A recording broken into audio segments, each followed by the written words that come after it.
On l'a surnommée l'île de l'orange à cause des nombreux orangers qui constituent l'essentiel de sa végétation.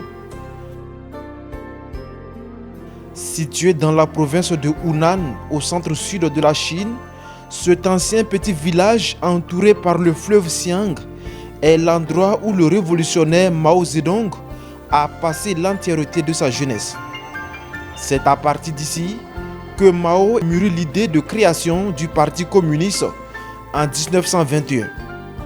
Une formation politique qui va libérer la Chine de l'envahisseur étranger et proclamer la fondation de la République populaire de Chine le 1er octobre 1949.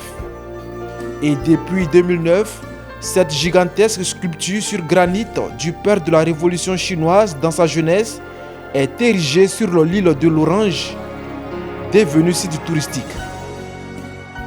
Franchement, cette œuvre, elle est vraiment magnifique parce que à visu, souvent on se demande comment est-ce que des gens ont pu réaliser ça comme ça. Parce que c'est une pierre qui a été taillée. Et voilà, au dire, c'est la représentation de Mao Zedong quand il était plus jeune. Donc ça nous inspire maintenant, ça montre à quel point ce personnage est beaucoup ancré dans la culture chinoise. Ça veut dire que c'est son sens de leadership qui a fait qu'aujourd'hui, Mao Zedong, il est vraiment célébré. Et nous, cela doit nous inspirer, ça doit nous montrer à quel point aussi le leadership est important dans la nation et dans la vie d'une nation.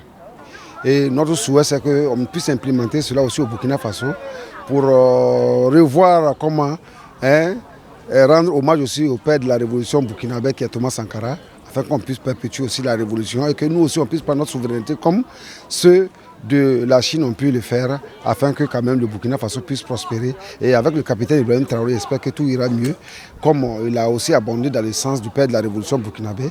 Et si on s'inspire un peu de celle de la Chine, on pourra quand même prospérer et développer notre pays.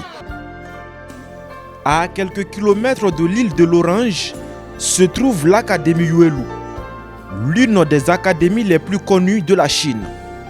Car c'est dans cet institut que Mao Zedong a fait ses études supérieures entre 1917 et 1919. Son beau-père était enseignant au sein de l'académie, ce qui aurait motivé le jeune homme de l'époque à s'y former.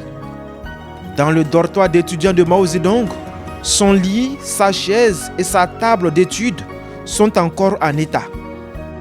C'était touchant de pouvoir se baigner dans cette énergie du guide de la Chine, Mao Zedong, quand on sait le grand esprit qu'a été cet homme. Parce que si la Chine est devenue ce qu'elle est aujourd'hui, c'est parce que ce monsieur-là, il a impulsé la vision actuelle de la Chine depuis ces années. Et c'était vraiment de très bels enseignements que de visiter l'Académie Yuelu de Chine, précisément à Changsha, dans la province de Yunnan.